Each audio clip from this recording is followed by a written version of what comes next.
Cannabis, right? Pot, weed, dope, devil's lettuce, wacky weed. It's called all these things, but what is it? Cannabis is just a plant. You take a seed, drop it on the dirt, sun, rain, dirt, nutrients, and it grows into a plant. It's just a plant. Cannabis flower is traditionally the most common part we use right now. The flower is the sticky bud or blossom of the cannabis plant. We use this part because of all the sticky oils that these buds produce and contain. When the plant is mature, it's cut and hung upside down these by the stem. These big plants are dried over time, and this is called curing. The plants are then trimmed and the buds are taken off of the stems, the big stems, and these buds look like nuggets, right? They look like little nuggets. They feel kind of dry and sticky, maybe a little spongy, there's a little give. And if you squeeze it a little bit, you'll feel a stickiness on your fingers and little bits of it might stick to your hands, right? That sticky part, those sticky parts are the most effective part as medicine. And that's what we use as medicine. The leaf, stem, and seed parts can also be used to create many other valuable common goods. We'll cover that in another video. So what we do is we take the nuggets or the buds, right? The buds of the flower, little buds, and we break them up and we smoke or vaporize them, or we process them into a concentrated form.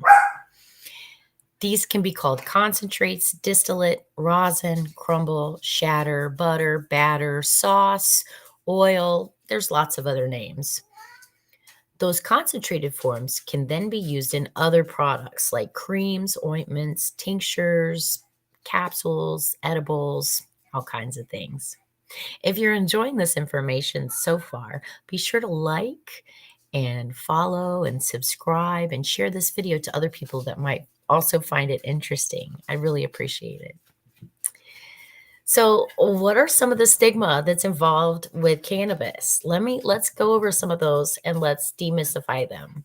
First of all, the association that cannabis makes you lazy or unmotivated. Now, listen, in certain cases, yes, absolutely. Because of the varieties having different effects, some of the most popular varieties are the varieties that make you slow down, more depressant effects, and that can have an effect on someone's motivation. But that's not a general assumption overall, because cannabis products also have energizing effects in some of the oil components. And so if you get a variety that's higher in these energizing effects, it doesn't make you slow at all.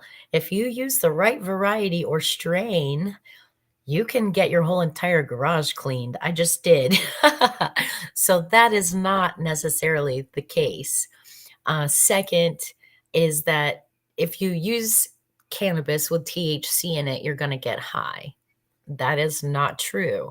There are ways to use THC, especially in its acid form, before it is actually heated and turned into the part that makes you high. That there are lots of components, including THC, that can be used topically or microdosed so that you don't actually get that inebriated feeling. So that is a myth.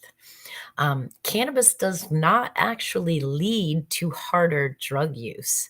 In fact, many heavy drug users have actually successfully used cannabis to beat and recover from their own addictions with harder drugs.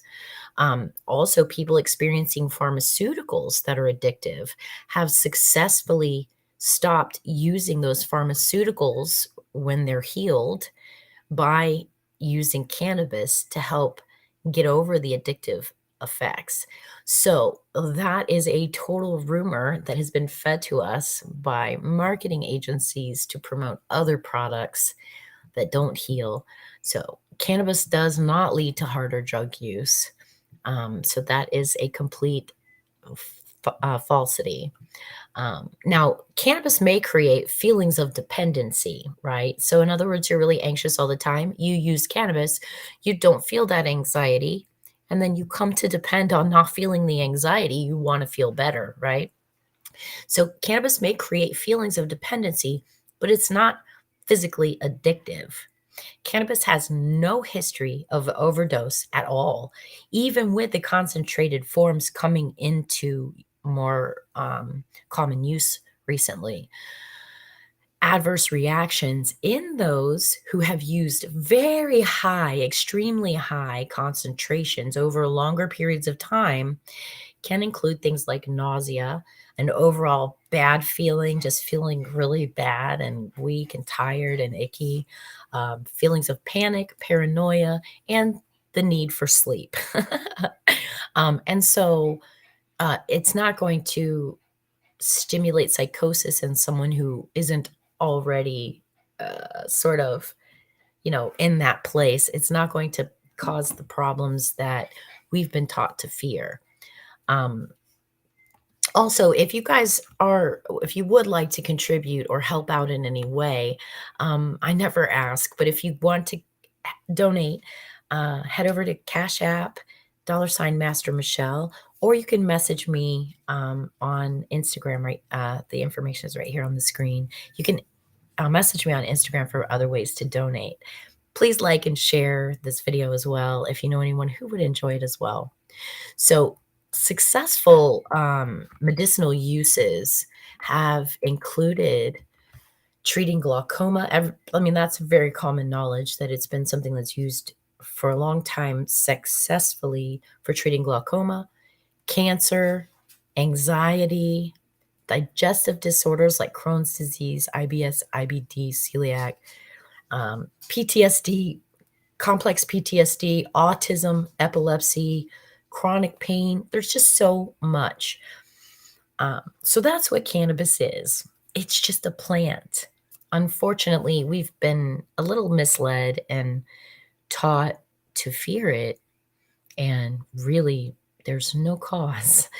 Um, anyway, if you have any questions, please let me know down below in comments. I do watch the comments right now until I get too busy and can't keep up with them. I will keep watching as long as I possibly can. So if you have questions or comments, if I missed anything and you want to add it into the educational discussion, please do so below. And thank you so much for participating today. Y'all take care. Blessings.